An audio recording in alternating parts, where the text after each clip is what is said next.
Chapter 1. Young Athanasius.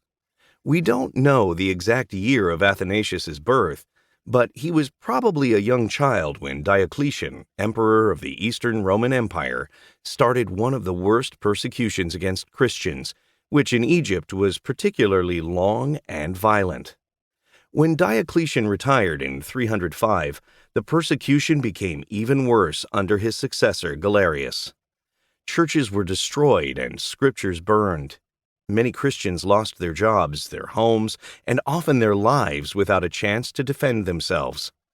This must have left a strong impression on young Athanasius's mind. Finally, in 312, a man named Constantine, who was then the emperor of the Western Roman Empire, announced that he had become a Christian. It was a big surprise because no emperor had ever been a Christian before. The following year, he sent out a decree that the Christian religion should be accepted. Soon after that, the persecution ended, even in the East. Athanasius was a teenager when the persecution ended.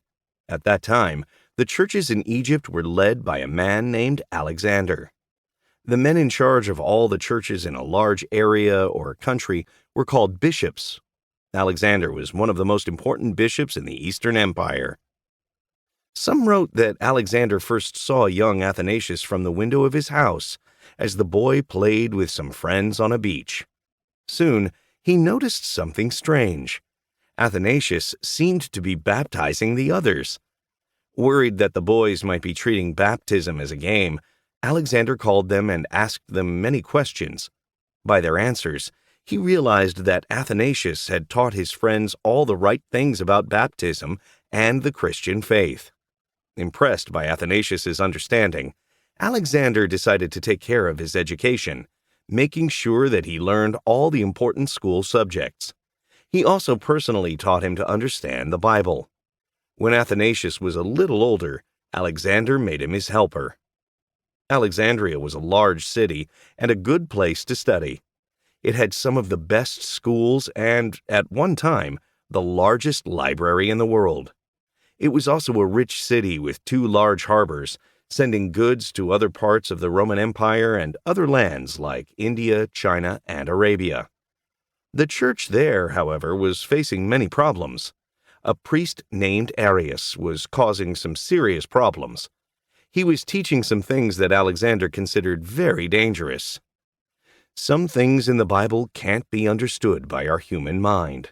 We can't completely understand how God can be one in 3 persons, Father, Son, and Holy Spirit, or how Jesus can be fully God and fully man. Most Christians agree that it is wise to accept these things as a mystery that God will reveal one day. Others try to give explanations, which sometimes cause problems that need to be corrected. Arius was one of these people. He thought that if Jesus was the Son of God, he had to have a beginning because all sons have a beginning. He thought that there had to be a time when Jesus did not exist at all, not only as a man, but also as God. Because of that, Arius figured Jesus had to be a creature and could not be the same as God. To Arius, this made more sense and was easier to understand. Alexander did not believe that this was what the Bible taught.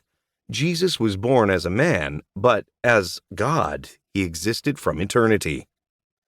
Alexander talked to Arius and waited for him to change, but Arius never did, and his teachings spread quickly. After discussing the problem with other bishops, Alexander finally asked Arius and his closest followers to leave the church in Alexandria. Arius had many friends outside of Egypt who offered him help and protection, so he continued to teach wherever he went. He even put his teachings to music, with catchy songs sung by the common people everywhere. Soon these teachings spread throughout the Eastern Empire and even to some of the most distant provinces of the Western Roman Empire. Everywhere people argued about this. It was difficult to come to an agreement because both sides used Bible verses to prove their point. Emperor Constantine was worried because these disagreements often turned into fights.